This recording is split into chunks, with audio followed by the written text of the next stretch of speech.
Hello learners of all ages, my name is Mr. Montgomery. I teach 4th and 5th grade math, and today we're going to be talking about multiplying with regrouping.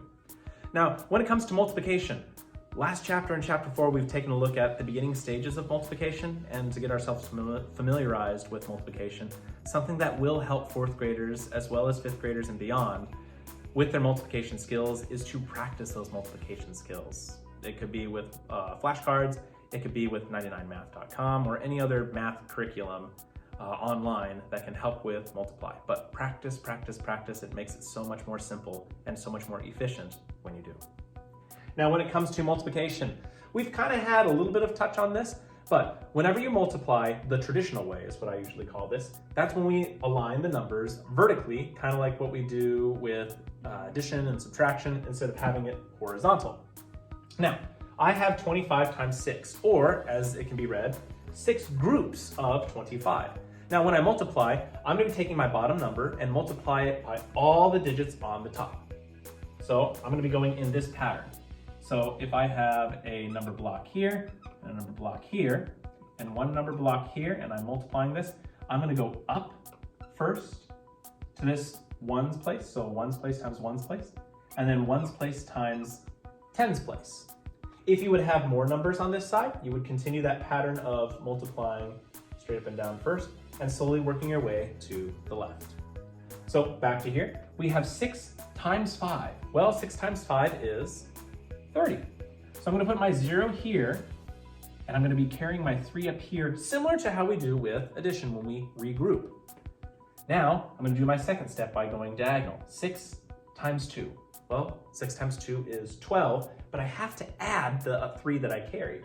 So 6 times 2 is 12, 13, 14, 15. So I have 15. I don't have any more numbers that I'm multiplying by. That's why I carried down the entire group of 15. So my answer of 25 times 6 is 150. Let's do one more practice problem where we have to align our numbers. Now I have 9 times 58, or 9 groups of 58. Which one looks a little bit better? 9 times 58, or 58 times 9. 58 times 9 matches up with what we've been practicing, but you also could do 9 times 58, but it'd be a little bit more challenging, and we're not quite ready for this step. So not quite yet. I know the commutative property says that you can flip them around, but we're going to be starting with this first as our introduction steps to multiplication. Now, our first step is to multiply the ones place by the ones place, 9 times 8. If you are unsure about multiplying by 9, there is something called the 9s trick. You have your hands like this with the thumbs in the middle, and you're going to be counting 1, 2, 3, 4, 5, 6, 7, 8. So now I have 7 on this side, 2 on this side. Should it be 72 for 9 times 8? So my 2 is going to be over here. My 7 is going to be over here. And 9 times 5 is 45.